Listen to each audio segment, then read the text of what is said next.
This is Minutia Men with Rick and Dave. So, happy Easter, by the way. Oh, well, thanks. Well, it's over, but he has risen. Everything's fine. So I learned something a little interesting, because it was Passover as well. Does it have Passover always? No, Passover. Not always, but it's often in the same time, around the same time, because if you read the New Testament, a lot of that stuff was happening around Passover. Okay. So, So we had a Passover Seder, and we're talking, and I found something out about Judaism that I had not known. Oh, okay. Jews don't believe in hell. You're just now discovering this. Yeah. You did not know this. I had no idea. I knew that. It was not in the Ten Commandments with Charlton Heston. It's one of the reasons why I thought about, maybe I should try the whole Judaism thing. Well, that's what I'm thinking is like, why, for all of these years, I've been like, I can't do that because there's hell and whatever. There's no hell. Yeah. Well, geez, that sounds like a perfect religion to me. The sun has never been brighter, Rick. The grass has never been greener. I had no idea.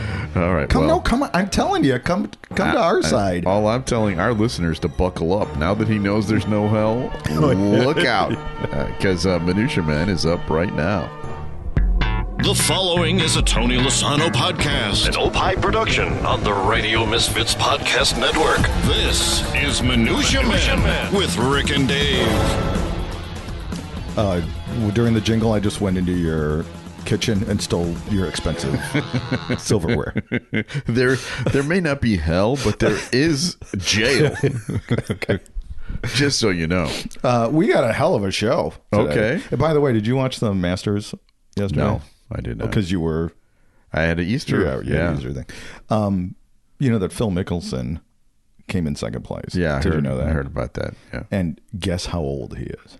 He's 50-something? He's 52. 52. Okay. The way that these people on this broadcast went over the top on how he's an inspiration to older Americans or whatever. Yeah. Bite me. 52. Yeah. I could do that time on my head. Yeah, I've got shirts that are 52. I got ear hair that is older than 52. I feel the same way when I watch him doing that. It's ageism. Yeah, that's what really it is. Oh, and they kept on playing that Jack Nicklaus clip of him winning the Masters in 80. He was 46. I know, exactly. Come on. My shoes are 46. So, hey, we got a hell of a show. We better get cooking here. Okay. Because I got to take a nap soon. Hey, this story comes out of Brussels. Okay. Headline, Monopoly game ends in samurai sword fight. I've never actually completed an entire game of Monopoly. Is that generally how it ends? Yeah, I don't know. I've never finished one either. So according to reports, a game of Monopoly turned into a samurai sword fight in the Forest neighborhood of Brussels this past Saturday night. Reports say that a group of 5 adult men were playing Monopoly outside of one of the players' homes into the wee hours of the night. Now, I don't want to be too judgy here. Yeah. 5 dudes playing Monopoly. Outdoors. On a Saturday night. Yeah. We're cooler than those people. I'm just going to say that right now. That's a low bar, but we are cooler than even as 60-year-old guys. Right. Anyways, it appears that the Monopoly players argued loudly throughout their game, which every Monopoly game is people argue with, right? And they started pissing off their neighbors. So a neighbor came out brandishing a 3-foot samurai sword. Okay. Mm-hmm. Now, I think it would have been funnier if he would have just had a big thimble or a big iron, right? But instead, he had the 3-foot samurai sword, and one of the players got wounded in his chest. Or should I say community chest? See what I'm doing here? I like that. Right. And was taken to the hospital. He was taking a chance. He was. And the guy who stabbed him? Yeah. He went directly to jail. Did he? Yeah. Did not pass go. But however, the story does have a happy ending. Yeah. The game finally ended. Yeah, well, that's right, do we know who won? Yeah. No. All right, because it didn't actually end. Right. All right, I have a story for you, too. This one, this is an Italian story. Where was yours? Brussels. So another European show, basically. Italy's ruling party has had it with the bastardization of their language and is seeking to pass a new law asking people to say ciao to English words and to show Italian food some real amore. That's love. It is. According to CNN, Italian Prime Minister Giorgia Meloni's right-wing Brothers of Italy party is seeking to impose fines of up to 100,000 euros, which is like $109,000, for people who use phrases in languages other than Italian. While they're in Italy. In official communications, yes, while they're in Italy. The proposed law seeks to stop Anglomania, which the bill's text says demeans and mortifies Italian language and culture, and could even penalize Italians who mispronounce words like bruschetta. Isn't it bruschetta? Oh, see? One example CNN gave was in pronouncing bruschetta as bruschetta, not bruschetta, might cost Italians. It's actually bruschetta. Okay. See, I only knew that because of the article. Sure. Also saying grazie. Thank you. No. Dude, I've watched The Sopranos like 5 times. The right accentuation is at the end of the word. Otherwise, it's an insult. Grazie, according to this article. And it could be a finable offense for Italian bureaucrats. And it's not just a matter of fashion or fashion past, but Anglomania has repercussions for society as a whole. Lawmaker Fabio Rampelli. I know. You just got fined. I'm nervous right now. You just got fined. That's what he says. Anyway, let's see. According to Euronews, if passed, the legislation would require Meloni's government to stop using any Englishized or anglicized Italian expressions. For instance, they now use the word dispenser as part of the English language.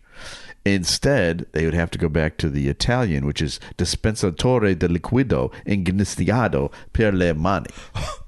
So we just saved you 8 seconds. Yeah. You're welcome.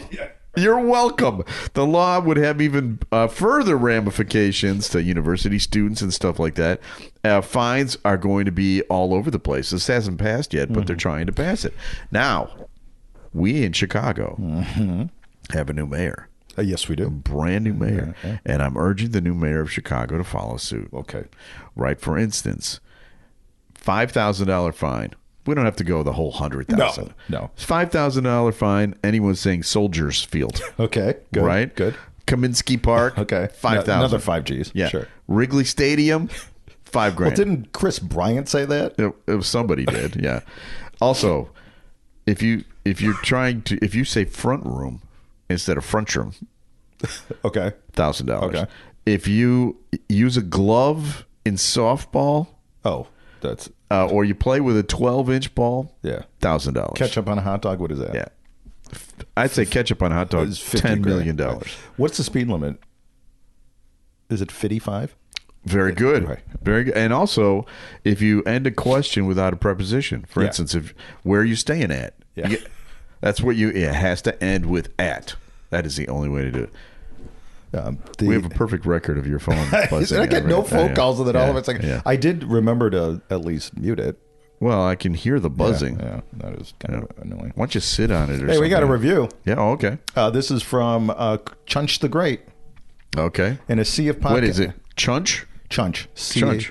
Cunch the Great via Apple Podcast. Now, is he really the great? Is he really Chunch?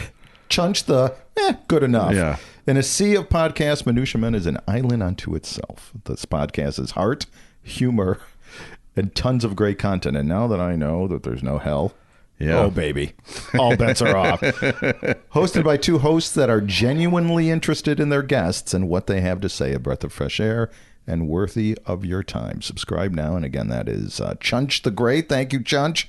Via Apple Podcasts. So if you like Minutia Men or Minutia Men Celebrity Interview, you can check out some of the other programs on the Radio Misfits Podcast Network. I understand there's a great one about soccer. Have you heard about that Free one? kicks? Yeah, that's what I heard.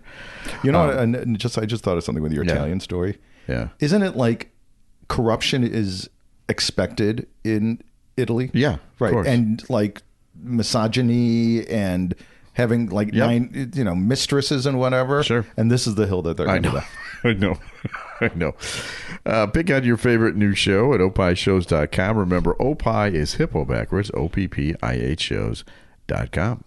Time for another feature. Time Time now for Studio Walls. And the words of the prophets were written on the studio walls. Rick and Dave. So this is the part of the show where we dip into the Rick and Dave archives and we pull out something that is appropriate for this week to share with our listeners.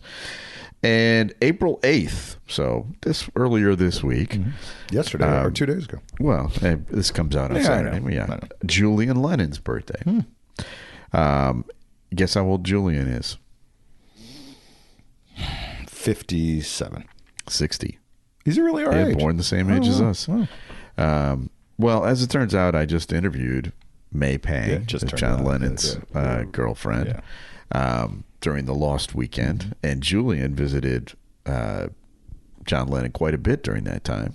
May Pang talks about that with me. And, you know, can I play a portion of that for you? Absolutely. This is from the 125th episode of Minutia Men Celebrity Interview. Here we go. Having watched the film now, I have to say that to me, the most poignant moments in the documentary were really the parts with you and Julian. Two of you have an obvious affection for each other. You experienced a lot together during your time, you know, because John was out doing stuff, you know, and Julian was able to hang out. You went to the set of Happy Days. You know, did all sorts of cool stuff together. But you two obviously love each other. That's very touching. Thank you. I mean, I do love him. It was, he was a great kid because he's no longer a kid. Yeah. And I'm just going to say right here, we don't want to give away the whole thing so that people need to see the movie so they can get the feel of just what went on. Yeah, no, I'm intentionally not telling some of the big reveals there. I just want people to be surprised. I think the whole thing is that Julian, it's like any kid from any family. You need, you want to see your parents. If they're not together, you want to see them at different times. And I thought it was very important for John to see Julian and for Julian to see John. And it had been a while. And I was glad that I can help put that together. And I was also happy that I could give Cynthia Lennon, John's first wife, some closure to her relationship with John as well, because she hadn't seen him all these years. So it was, I was just glad that I can make it all work. Yeah. Well, to me, the movie has a lot of revelations in it. And you know what? I could tell you more. I could let it go. Because it is 32 minutes of gold. Yeah, so right. But I stopped it there because I want to give you a couple more hints. Okay. All right. So the Julian thing is a big part of the film. May Pang has released a documentary. It involves Yoko. Okay. And it involves the fact that Julian did not see John for 3 years. Wow. So like from his age of what, 8 to 11 or something, or 9 to 12 or no? Yeah, well, like I'd say 7 to 10 or something like that. And that's just one of the revelations. There's many others in there, but it's actually a great film. If you get a chance, you should go out. And a great interview that I really wish I was a part of, that you would have told me when it was going to be. I don't want you getting into my Beatles world. I've got to separate those two things. Rick, what are you doing today? Nothing. I'm not doing anything. I'm not interviewing anybody that has any relation to the Beatles. Okay. Hey, I don't think this has ever happened before, but I think I need you to play two jingles. Okay. This might should I talk slow be very here? difficult, but I'll okay. Sorry. What do you need? For my next story, I want you to play the Jenkins jingle. Okay. And the Nazi jingle. Both? Yeah. Okay. This is a Nazi jingle. Jenkins. Let's do Jenkins first. Okay. When you're on the job and you're not doing it right. Jenkins! Time now for Dave to share stories of employee screw-ups. Jenkins! It could only be Jenkins! Jenkins with Rick and Dave. Jenkins! And another one? The Nazi. Did Dave really find another story about Nazis? Another one? All right. Headline, WWE. apologizes for using Auschwitz image in preview show. You know, the World Wrestling Entertainment apologized Friday for using an image from the Auschwitz concentration camp to promote one of its matches during the first night of WrestleMania 39. Wow, people get so weekend. sensitive these days. I know. The image was used in a promotional package for the match between Shecky the Bagel Rabinowitz and Sheldon the Podiatrist Kleinbaum. Actually, it was Rey Mysterio and Dominic Mysterio on a preview show. I don't think they're Jewish. Those are not. We had no knowledge of what was depicted. As soon as we learned, it was removed immediately. We apologize for this error. The WWE said. What did they think it was? Yeah, I don't know. The storyline that was between the father and the son, Dominic Mysterio and his son Rey Mysterio, or the other way around, I don't know, was going to jail after involved in an incident with his father. The image of Auschwitz appeared as Dominic said in the promo, You think this is a game to me? I served hard time. And they showed the concentration camp. Oh, my God. Right.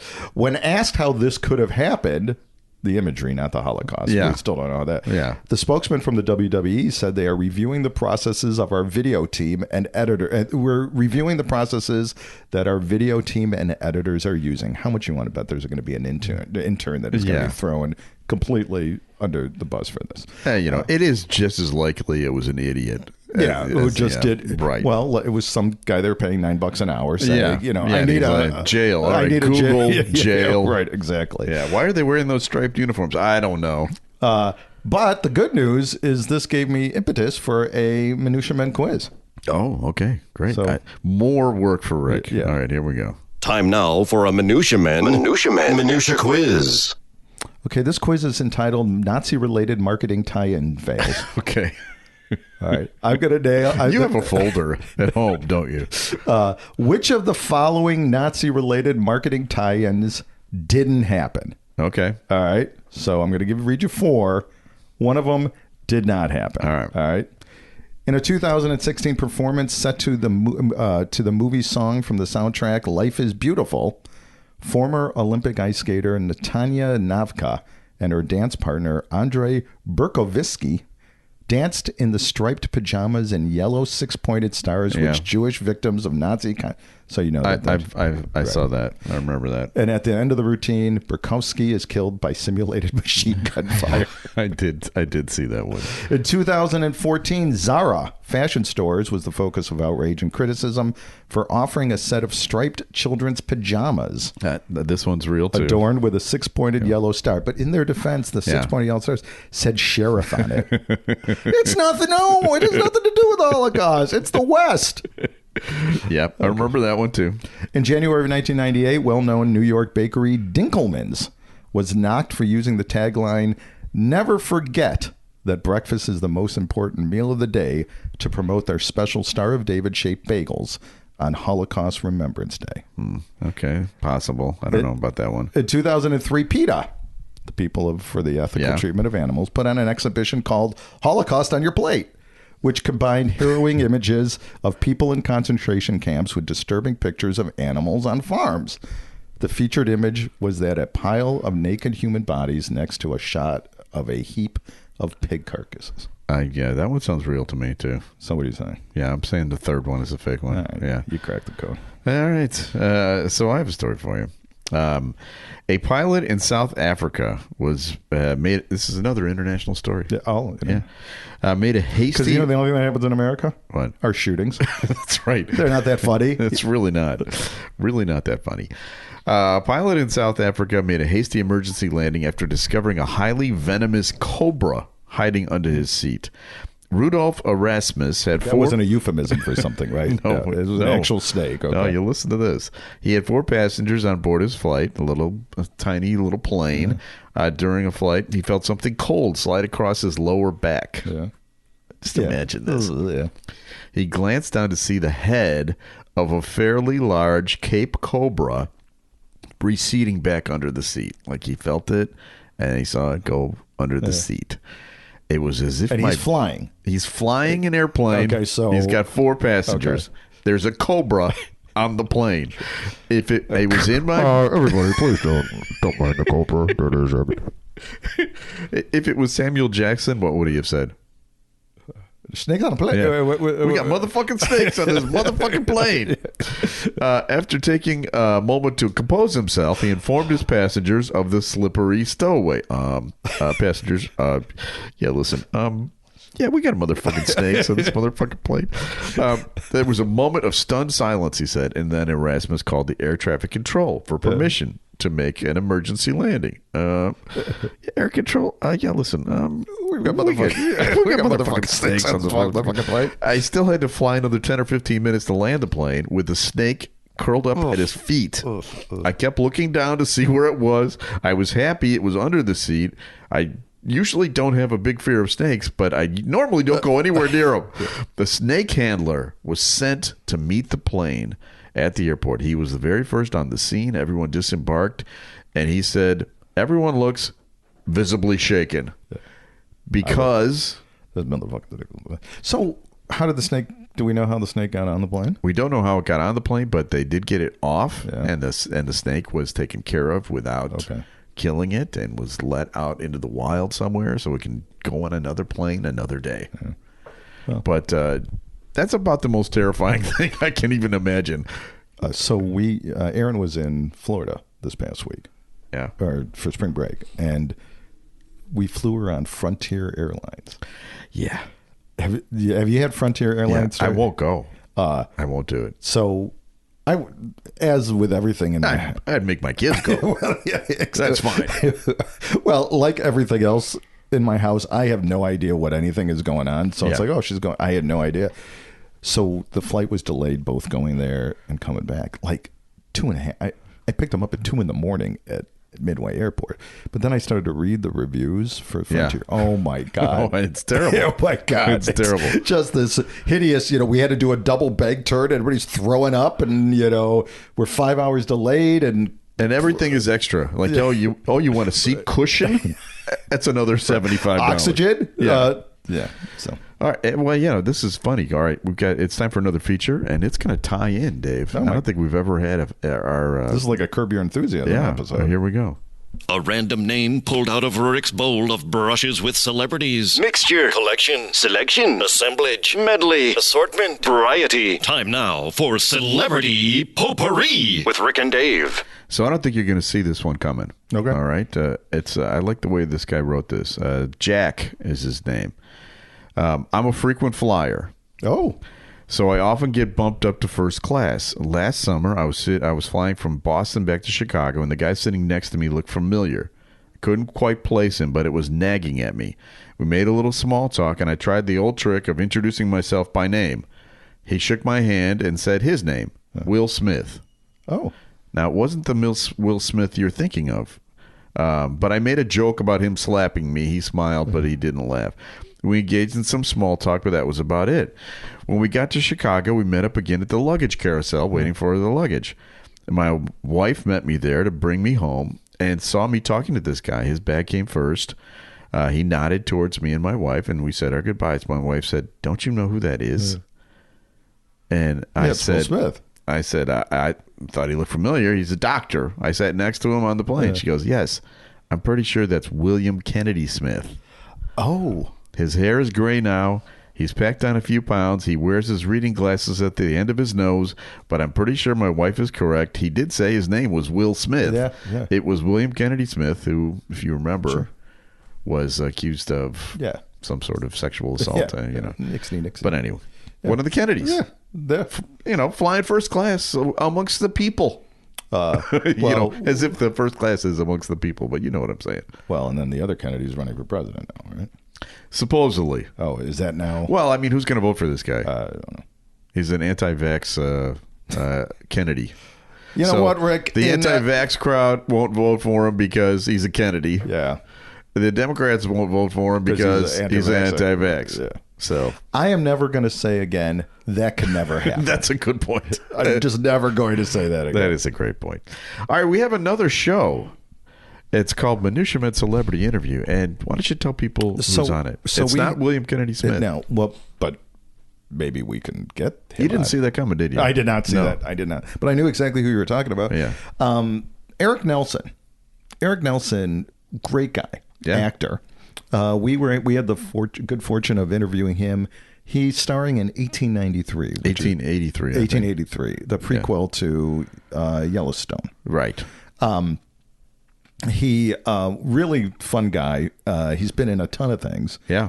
Good looking guy too. Good looking guy. Yeah. See the Google images of him. And we had the opportunity to talk to him, and we talked quite a bit with him. Yeah. He's another one that we couldn't get off the phone. He had a good sense of humor. Very good sense of humor. So be sure to check that out. It's available right now at Minutia Men Celebrity Interview. All right, we have people to thank, Dave. Our people. Special thanks to executive producer Tony Lasana with opishows.com. Opie is hippo backwards. OPPIH shows.com.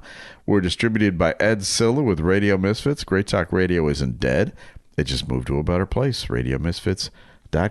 And we'll be back again next week with a brand new episode of Minutia Man. The preceding was a presentation of Opie Productions. Find our other great shows wherever you find podcasts, including opishows.com. Thank you. This has been a presentation of Opie Productions. Tony, can you shut up?